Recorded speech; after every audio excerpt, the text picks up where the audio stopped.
Hey guys, hope you guys are having a wonderful day. My name is cizorj, and today we're going to be talking about Season 6 and all the main stuff, just the main gist of everything you need to know. So, first things first, shields are now turned into Evo Shield. So, regardless of what you pick up, it will always be an Evo Shield. So, let's say you land, you might find a purple shield. Well, that shield is now an Evo Shield, so you can always level that up to like 500 damage. And another thing is that the gold shields are still in, and they still have the little perk system of adding a little bonus when using some items. However, it will only absorb at 75 damage. And that's actually the whole gist of this main update. I think a lot of people might notice that you're tending to like die a lot, or you're taking a lot of damage, and that's because the shields are only gonna absorb up to like 100. And it sucks at first, but you'll get the use of it. Like, you'll get used to it, especially if you're the one that's good at shooting people, back and forth and stuff like that. But for the main part, you should just stay, just stay aware of your shields. It will always go to 100. So even if you have a red Evo shield, it's gonna be at 100 absorption damage. And I believe they increase the max health up to 200. So that's like the main thing. And another thing I wanted to mention is that crossplay is not here. Okay, there's no crossplay, alright? So, again, if you wanted to play crossplay, that's coming in the later fall. So you would have to excuse my baby brother for jumping on the bed, but he's so adorable. But anyway, there's no crossplay this season, so just cheer up, mate. And I don't know when the actual game is coming on Switch. Again, they pretty much said that everything is coming in the fall, and technically fall is technically still starting, so I would have to say like middle, I guess, in the mid-range of things is when we're going to get crossplay. Now, speaking of crossplay, we also have skill-based matchmaking, another hot topic that has been in the game. For the moment, I haven't really seen a change. It seems like skill-based matchmaking is still obviously in the game, and I don't know if that's just like I'm playing at certain hours, or if there's just a lot of people playing, or whatever it is. But I still see some tryhards or people with the Predator badge here and there. But at this point, I think we're all just gonna have to get used to it and just like deal with it for now. Okay, so let's talk about some other minor things and some legend stuff that's happening. So, of course, we have the new legend, Rampart.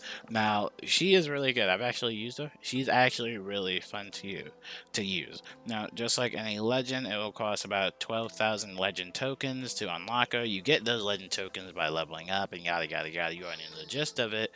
So her main ability is the turret, her little minigun. Alright, that's the main ability. And then her tactical ability is these amped wall covers. Now, whenever you shoot a bullet through the amped wall cover, it will amplify your damage. And again, you can play 3 of these, by the way. You can place 3 of these. So if you have a good defensive team and you're in like the last circle, then that can be really good to use. So I would highly recommend using Rampart if you're trying to camp, or if you are a camper, I'd highly recommend it.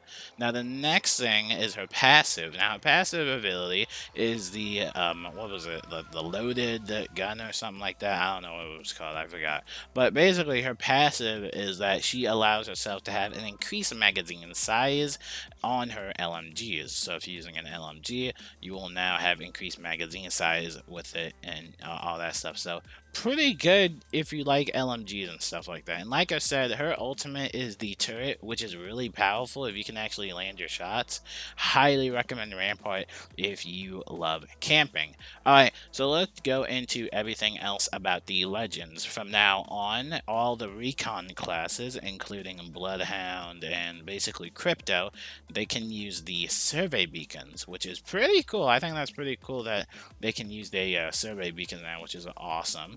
So that's a plus right there. So if you're playing as a Bloodhound and you see a survey beacon, feel free to just hit up the survey beacon and see where the next ring prediction is going to be at. Just predict where the next ring is going to be and have fun with that.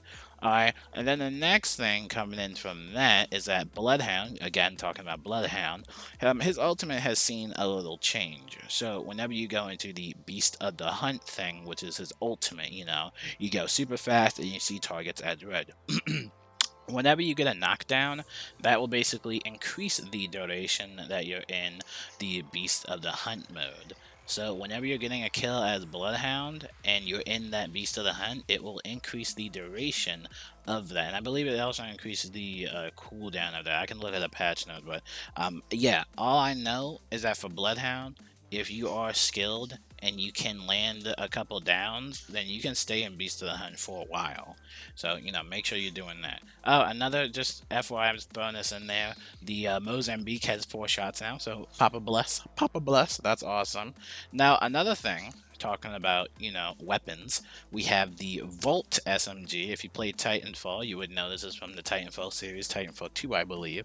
This is a pretty good weapon, I will say. Now, it runs on energy ammo, which, by the way, they brought down the energy ammo to like 20 a clip or something like that, so like 20 per group. So that's always nice that they're always decreasing the ammo for everything. And speaking of energy weapons, they've also added in the Devotion again. So now you will see the Devotion in common loot pools, and the weapon that they put in the supply drop. And again, I was joking about this. I didn't know they were actually going to do this. But it's the R99, the light machine SMG. I was really I was really surprised that they actually made this into a care package weapon. In my personal opinion, it just looks really weird. It just looks awkward that it's in the supply drops now. And legendary weapons are now going to be painted as like these red weapons. So they're still like legendaries, but they just changed the color to red, which I think is pretty awesome. But again, it looks really weird to have that type of weapon in the supply drop. I think it should be in the common loot pools, but you know, again, whenever there's a weapon that a lot of people get killed with and a bunch of people complain about it, then of course it's going to be, I guess, in the supply drop, or it's going to get nerfed heavily. The same thing happened with the Peacekeeper. If you guys don't know, the Peacekeeper is also in the supply drops. So again, I think the Devotion might actually go back in the supply drops as well, but again, the Devotion is back, and Turbocharger is back as well, so be sure to check that out as well. Now, the other main thing that I should have mentioned in the beginning is crafting. Apologies for not getting to that soon, but crafting is really fun. You'll find these materials across the map, and basically you can craft some items. Now, the items are on a weekly rotation, so for this week, as of now, it's only the longbow and the skull piercer, and then during the other weeks, there will be different weapons that you can craft, but for the most time, you'll also see some other items that you can get, like a respawn beacon, or the ability to actually enhance your Evo shield. Now, it can basically upgrade it up to 100 damage, meaning that you can basically level up your Evo shield without even doing damage. You would just have to collect a lot of materials. And don't be surprised on like how they get the materials. It's actually really easy. Like I said, you'll see these little blue replicator zones that you can go to, and those will basically be filled with minerals, and you get 5 crafting materials per supply bin you open.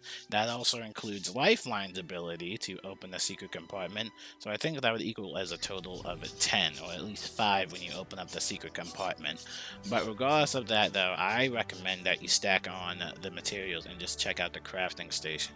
And I recommend that you make sure you're actually in an empty space where nobody's there, because a thing about, and a lot of people don't know this, is that when you're actually using the crafting station, a lot of the other enemy players will actually see that the crafting station is being used. They'll see an icon that it's being used. So you really want to make sure that you're in a well-suited position, or at least surrounding it with, like, I don't know, a barricade or something like that, or just making sure you're in a safe spot.